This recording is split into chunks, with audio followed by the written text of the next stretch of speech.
Vous écoutez La Voix de l'Espérance, une émission qui vous apporte paix, joie, confiance et espérance.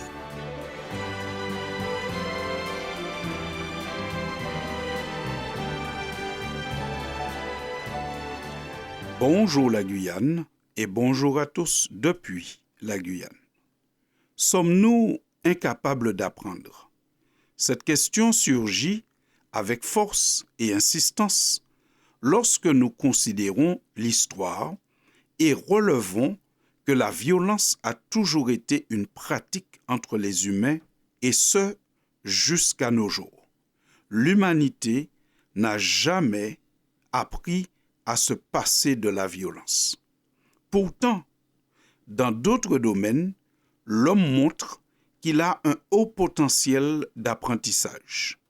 Considérons le domaine des transports. Partant de la marche, on en est maintenant à la voiture autonome, au train, à l'avion, au cargo, au sous-marin nucléaire. Et pour se diriger, l'homme a su mettre à sa disposition la boussole et le GPS. L'homme est donc capable d'apprendre, capable d'innover. L'homme est capable d'apprendre et d'innover dans bien des domaines.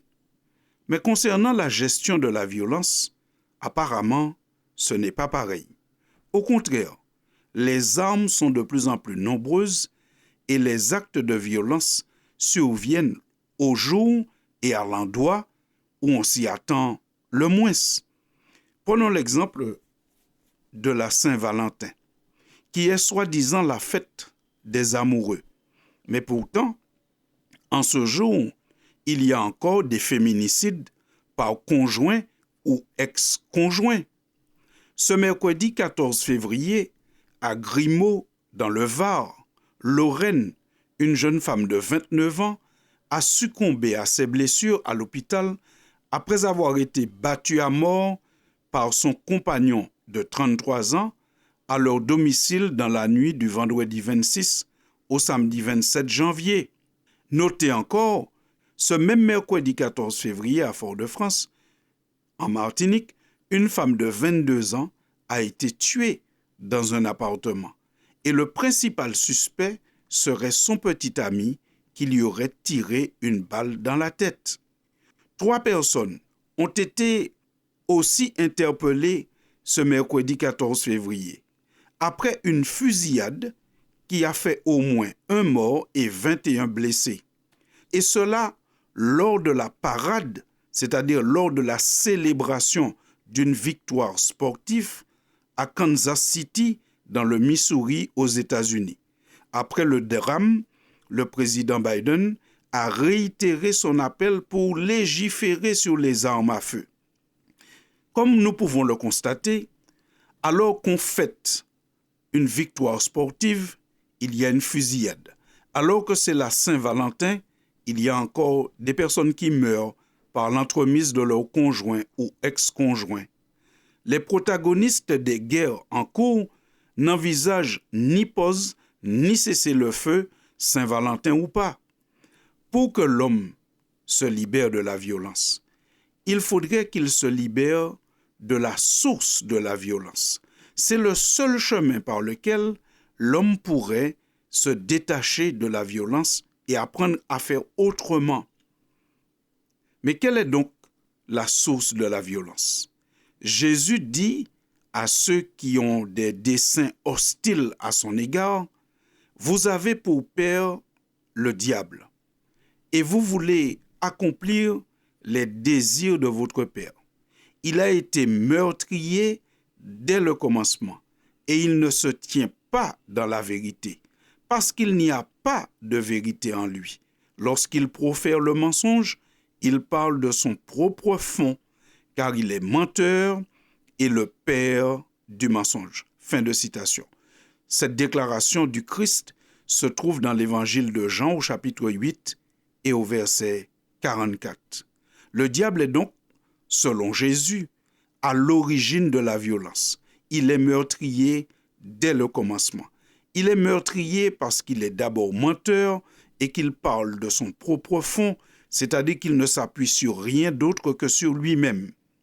Mais malheureusement, bon nombre de personnes minimisent son pouvoir de nuisance. On fait avec l'image du diable et sa personne des jeux ou des figurines avec lesquelles les enfants peuvent s'amuser. Ou pire encore, on danse en sa présence. On porte sur le dos un accoutrement qui rappelle le diable et on danse avec lui au carnaval, comme s'il pouvait participer à nos fêtes, comme s'il pouvait être un ami. Mais lui, le diable, il existe bel et bien. Il n'est pas un ami. Il n'est pas un compagnon de danse. Il ne s'amuse pas. La Bible nous dit ceci. Soyez sobres, veillez. Votre adversaire, le diable, rôde comme un lion rugissant, cherchant qui il dévorera. Fin de citation. Retrouvez cette mise en garde dans la première lettre de Pierre au chapitre 5 et au verset 8. L'ennemi, celui qui est la source de la violence, ne s'amuse pas et on ne devrait pas s'amuser avec lui. Il ne devrait pas être quelqu'un dont on porte l'accoutrement ou avec qui on danse ou on s'amuse. Parce que il est toujours celui qui fait du mal et qui invite à faire le mal. C'est ainsi que l'évangile de Luc au chapitre 22 et au verset 3 nous apprend que Satan entra dans Judas, surnommé Iscariote, qui était du nombre des 12. Et Judas alla s'entendre avec les principaux sacrificateurs et les chefs des gardes sur la manière de livrer Jésus. Fin de citation. Oui, le diable existe.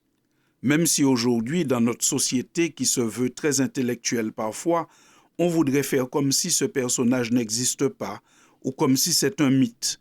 Mais lorsqu'on regarde le résultat de ce qui se passe dans les familles, dans les rues, entre les États, entre les amoureux, entre guillemets amoureux, on se dit bien qu'il y a quelque chose qui ne va pas, qu'il y a quelqu'un qui pousse dans le mauvais sens.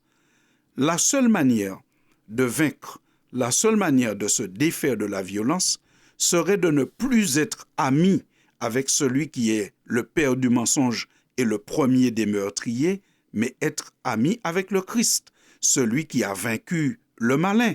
Jésus déclare en effet dans l'évangile de Jean, au chapitre 14 et au verset 30, « Le prince du monde vient, mais il n'a rien en moi. » Je répète, Jésus dit, « Le prince du monde vient, mais il n'a rien en moi. » Jésus a donc habité sur la terre. Pleinement homme, il a côtoyé la misère et la souffrance humaine. Il a été tenté en toutes choses. Il a été visité par le malin qui a voulu établir son siège aussi dans son cœur, comme il le fait pour bien d'autres humains. Mais il n'a pas réussi. Le Christ a réussi à le repousser. Il est resté loin de toute violence. Il n'a jamais répondu, Jésus, même pas à une injure. Il est toujours resté loin de toute violence. Et c'est ça la source. Et c'est là la solution du problème de la violence. C'est être uni à Christ et étant uni à Christ, puisque lui, il a su repousser toute forme de violence verbale, physique et autres, eh bien tous ceux qui sont unis à lui pourront aussi en faire de même. C'est pour cela que Jésus nous donne une invitation que nous retrouvons dans l'évangile de Jean au chapitre 15 et au verset 5, quand il dit « La personne qui demeure unie à moi et à qui je suis uni porte beaucoup de fruits, car sans moi, vous ne pouvez rien faire. » Fin de citation. Et nous aurions pu continuer la phrase en disant « Mais avec Christ, nous pouvons tout, nous pouvons même vaincre la violence. » Est-ce que l'homme apprendra un jour à vaincre la violence, son désir de violence? Oui, et seulement quand il acceptera que celui qui a toujours été vainqueur du malin, qui est la source de la violence, soit son ami, soit son conseiller et son guide.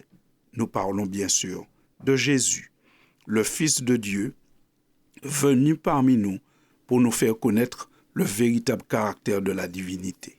Chers amis auditeurs, merci encore une fois pour votre écoute et nous vous disons à très bientôt. C'était La Voix de l'Espérance, une émission préparée par l'Église adventiste du 7e jour. Si vous désirez avoir une copie de la causerie d'aujourd'hui, demandez-la. Elle vous sera donnée gracieusement. Écrivez à La Voix de l'Espérance, boîte postale 169 97 324, Cayenne, CEDEX, ou téléphonez au 0594 25 64 26. Merci chers auditeurs et à bientôt.